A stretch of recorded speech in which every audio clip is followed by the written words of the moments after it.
Hello, എല്ലാവർക്കും പുതിയൊരു വീഡിയോയിലേക്ക് സ്വാഗതം. ഞാൻ ഇന്ന് വന്നിരിക്കുന്നത് ഒരു ഡെസേർട്ടിൻ്റെ റെസിപ്പി ആയിട്ടാണ്. നമ്മുടെ സ്വന്തം ലാലേട്ടൻ വൈറലാക്കിയ എല്ലാവർക്കും സുപരിചിതമായ ഒരു സ്വീറ്റ് ഡെസേർട്ട്. വീഡിയോയിലോട്ട് പോകുന്നതിന് മുന്നേ ഒരു കാര്യം കൂടി പറയാം. ഞങ്ങളുടെ മിഡ് പോയിൻ്റ് ഹൗസ് എന്നുള്ള യൂട്യൂബ് ചാനൽ സബ്സ്ക്രൈബ് ചെയ്യാത്തവരാണ് വീഡിയോ കാണുന്നതെങ്കിൽ ദയവായി ഒന്ന് സബ്സ്ക്രൈബ് ചെയ്തേക്കണേ. അതുപോലെ തന്നെ തൊട്ടടുത്തുള്ള ബെല്ലൈക്കൺ ഒന്ന് എനേബിൾ ചെയ്ത് കഴിഞ്ഞാൽ നമ്മൾ വീണ്ടും വീഡിയോ അപ്ലോഡ് ചെയ്യുമ്പോൾ നിങ്ങൾക്ക് നോട്ടിഫിക്കേഷൻ കിട്ടുന്നതായിരിക്കും. സബ്സ്ക്രൈബ് ചെയ്താൽ മാത്രം പോരാ കേട്ടോ, വീണ്ടും വീഡിയോ മുഴുവനായും ഒന്ന് കാണാനും കൂടെ ഒന്ന് ശ്രമിക്കുക.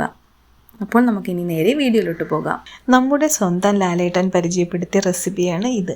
എല്ലാവരും ഉണ്ടാക്കി നോക്കിയ ഈ വൈറൽ റെസിപ്പി ഞാനും ഒന്ന് ഉണ്ടാക്കി നോക്കാമെന്ന് വിചാരിച്ചു. അപ്പോൾ അതിനായിട്ട് ഞാനിവിടെ എടുത്തിരിക്കുന്നത് 4 നേന്ത്രപ്പഴം, നല്ല പഴുത്ത നേന്ത്രപ്പഴമാണ് ഞാനിവിടെ എടുത്തിരിക്കുന്നത്. അപ്പോൾ ഈ പഴം നമുക്ക് ഇഷ്ടമുള്ള രീതിയിൽ കട്ട് ചെയ്തെടുക്കാം. നിങ്ങൾക്ക് വേണമെങ്കിൽ റൗണ്ടിന് കട്ട് ചെയ്ത്, ഞാനിപ്പോൾ ഈ ഷേപ്പിലാണ് കട്ടാക്കി എടുക്കുന്നത്.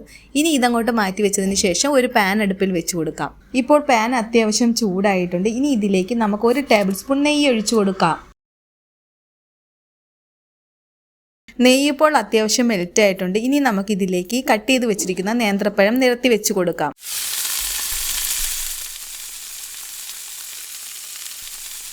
ഇനി സ്റ്റൗ ലോ ഫ്ലെയിമിൽ വെച്ചതിന് ശേഷം നെയ്യിൽ കിടന്ന പഴം നന്നായി റോസ്റ്റായി കളറൊക്കെ ഒന്ന് മാറി വരുന്നത് വരെ വെയിറ്റ് ചെയ്യാം. ഇപ്പോൾ പഴത്തിൻ്റെ കളറ് മാറി അത്യാവശ്യം നല്ല റോസ്റ്റായി വന്നിട്ടുണ്ട്. ഈ ഒരു അവസരത്തിൽ നമുക്കിതിലേക്ക് 1.5 ടേബിൾ സ്പൂൺ ശർക്കര ചേർത്ത് കൊടുക്കാം. അതിനുശേഷം നന്നായി ഒന്ന് ഇളക്കി മിക്സ് ചെയ്യാം.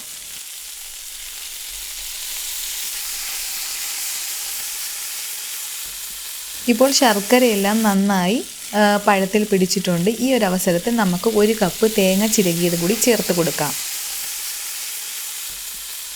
വീണ്ടും നന്നായി ഒന്ന് ഇളക്കി യോജിപ്പിച്ചതിന് ശേഷം 1/2 ടീസ്പൂൺ ഏലക്കാപ്പൊടി കൂടി ചേർത്ത് കൊടുക്കാം.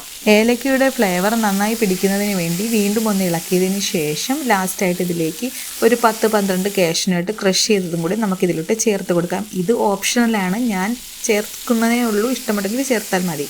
അങ്ങനെ നമ്മളുടെ നേന്ത്രപ്പഴം ഡെസേർട്ട് റെഡി ആയിട്ടുണ്ട്. ഇതൊരു സെർവിങ് ഡിഷിലോട്ട് മാറ്റാം. ഇതിലേക്ക് 2 സ്കൂപ്പ് ഐസ്ക്രീം കൂടി വെച്ച് കൊടുക്കുന്നുണ്ട്. കുട്ടികൾക്കും മുതിർന്നവർക്കും ഒരുപോലെ ഇഷ്ടപ്പെടുന്ന ഒരു ഐറ്റമാണ് ഇത്.